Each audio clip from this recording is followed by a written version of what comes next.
Hey everybody, welcome. Ordinary Average Bob here. Today I'm going to do a little something different with some Dark Souls information.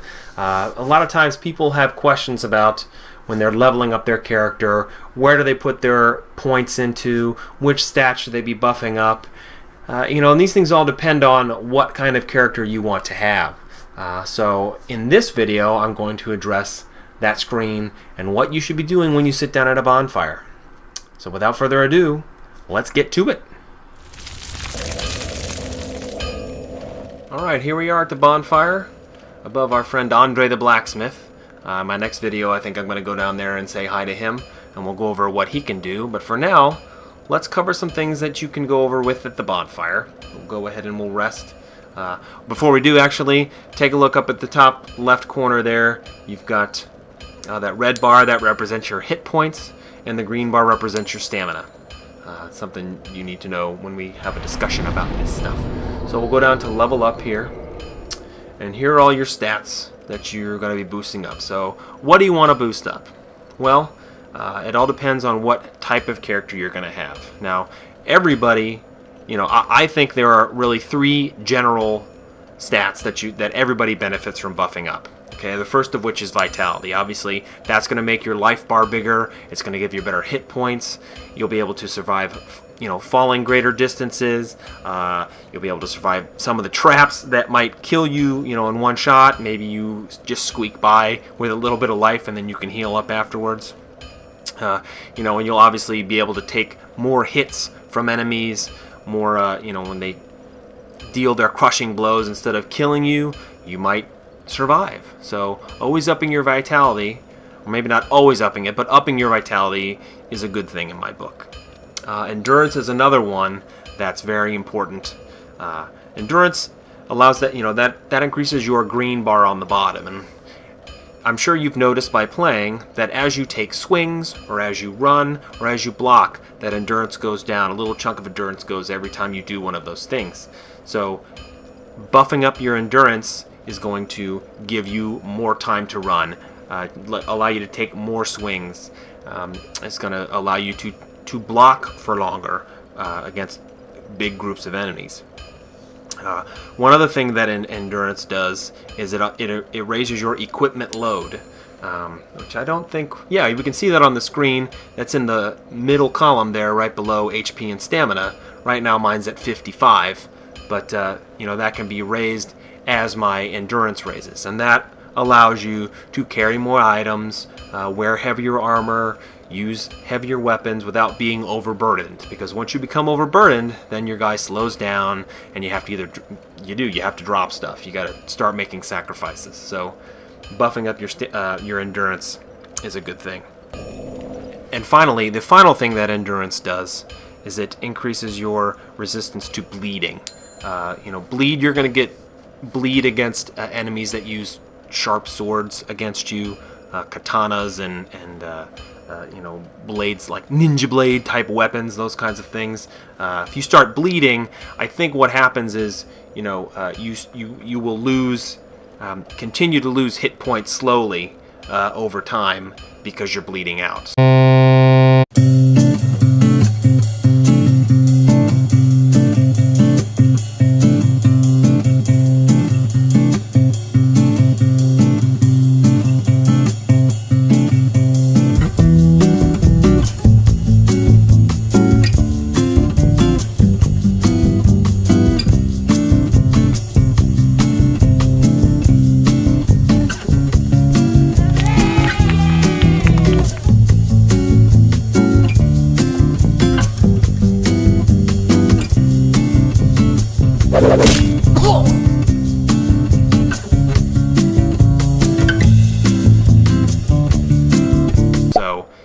So that obviously is a bad thing.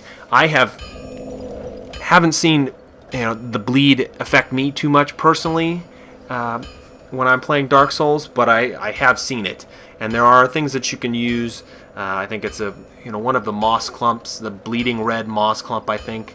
If you have those on hand, you can take one of those, use it, and then that cures your bleed. So the bleed resistance isn't a huge thing for me, but really endurance, the biggest thing with endurance is that weapon load and the ability to raise your stamina. Now, the next general stat is resistance. This is a very important one. It increases all of your defensive stats, no matter what. And it also increases your resistance to poison and fire attacks, which is super important in this game. Blighttown, which is the area that I'm going to be going into next, is nightmarish and is full of poison. Everything is poisonous. Everything poisons you. It's crazy. So you want to buff up that poison resistance as much as possible. And fire attacks, as much as resistance buffs up your poison defense, it buffs up your fire attacks even more. It's very important for flame defense. So that's a good thing to keep in mind. So resistance, endurance, and vitality, those are 3 general stats that I like to buff consistently. Now, for the rest of these stats, it's going to depend on what kind of character you have. So if you're a big hulking guy that wears lots of armor and uses giant swords and giant weapons, great axes and hammers and great swords, two-handed weapons, then you're going to have like a warrior type build, and obviously strength is going to be what you want to buff up. It allows you to equip and use more powerful striking weapons. You guys saw earlier when I got the Drake Sword that initially I couldn't use it because I wasn't strong enough. I had to buff up my strength in order to even use it. So a lot of those big weapons are going to be that way. You buff up your strength and you can really tear everybody a new one with your weapons, but you have to be able to strong enough to use it. My personal favorite is dexterity. I'm a big bow guy. I'm a big spear guy.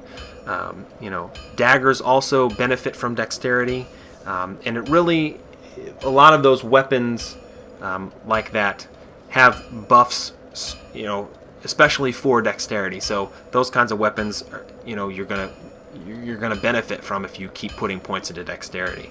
So the higher your dex is, the better your bows are going to be, the more damage they'll do, the more damage your spear will do, etc., etc.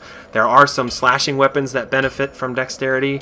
It's the kind of, ninja blade-ish type of weapons that I was talking about, the katanas and uchi katanas, and I don't know, there's a couple of other ones that are on there too, that those benefit as well from dexterity, but really those are the only kind of sword-type weapons. It's mostly bows and spears and daggers. So I love dexterity. I buff it up all the time.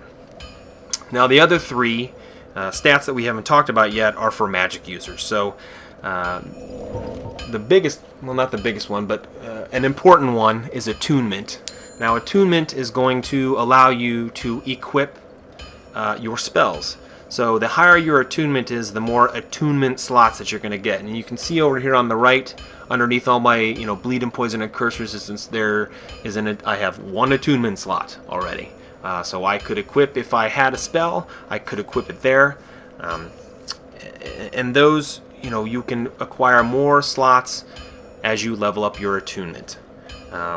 I think in this case, right now I'm at level 11. So if I went up to a level 12, I would get 2 slots. If I went to level 14, I get 3 slots.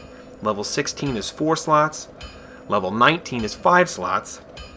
And then as you go up, the gap between levels gets a little bit bigger until you reach level 50. Once you get to level 50, you don't need to put any more points onto it.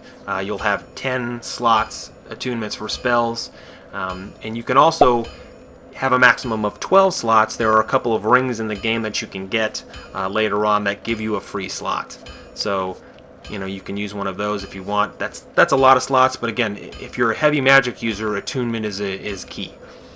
Intelligence is probably the most important stat for magic users, though, because it increases the power and strength of your magic, just like strength or dexterity will increase weapon strength and damage that it does. The intelligence does that for the magic weapons. A lot of catalysts that you're going to use, like if you're going to do sorcery weapons, you're going to need a catalyst to fight that. A lot of those catalysts have intelligence requirements that you must have in order to even use them. Pyromancy is the same way. You have to have enough intelligence to use that, and the higher your intelligence, the more powerful it's going to be. And flames in this game are awesome. I love using fire spells. Those are one of the few spells that I use. So I'll be buffing those up eventually once I get into, needing those fire spells. At level 50, once you reach level 50, then you'll be able to use every spell in the game. Not at the same time, obviously, but you'll be able to, whatever spell you buy from everybody, that's the highest level of intelligence that's required. And then the last, I never highlighted intelligence, sorry, so there's intelligence, duh. And then the last stat, of course, down here is faith. So faith is for miracles what intelligence is for sorcery. So it strengthens the power of your miracles. A lot of miracles are used for like healing and transporting you from one place to another. So those will boost that stat. They also have, if you are going to go up against going to a place that has a lot of magic users in it, there's a very high boost for your magic defense and faith. So if you start pumping points into that faith, you're going to see your magic defense just skyrocket. Personally, I don't see too much of a need for it. Going through this game, there weren't too many, if I remember correctly, there wasn't a whole lot of magic that I had to deal with, that I had issues with. Now, having said that, covering all those stats, there is a difference in, you could put more into some of those other stats if you're going to be a PvP type of player. Like, personally, I am not. I just play this game, I don't do invasions and that kind of thing. But there are a lot of people that do, and it's a fun part of the game. So if you're going to be that way, then you're going to be putting more than 50 into faith, and more than 50 into intelligence, and more than 50 into strength, because you're going to want strength, and you're going to want powerful spells, and you're going to be able to do everything to, kill your enemies when you're doing player versus player invasions. That's not my arena, though.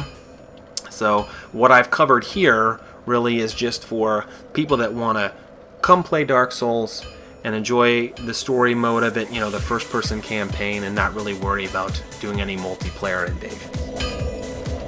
And I think that about covers everything. Alright, so there we have it. That wasn't so painful, was it? I know it seems daunting, there's a lot of information there, but it's pretty simple once you think about it, once you realize what your goals are as a character and what you want to be doing. I hope that this helped out. If it did, please push that like button. If you got any comments, if I made any mistakes, feel free to correct me in the comment section below. And please, please, please, hit that subscribe button. Thank you. Until next time, peace out. Smile later.